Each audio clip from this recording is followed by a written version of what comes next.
Hi, my name is Sue Tyerman. I'm from Calgary, Alberta, and I'm here to test the Frank bottle brush. It's got a nice ergonomic handle, little grip here so your thumb doesn't slide down. We're just going to try it in two different size water bottles.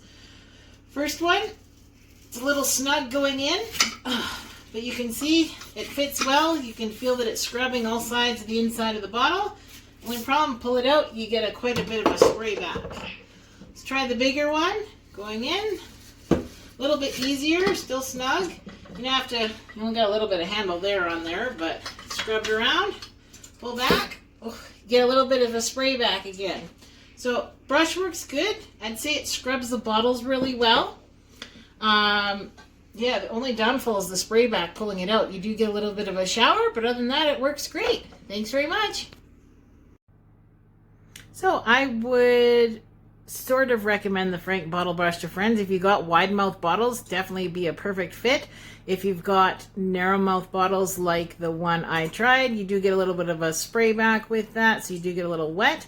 Other than that, bristles are really strong. They do scrub the bottle really well, so it's pretty decent.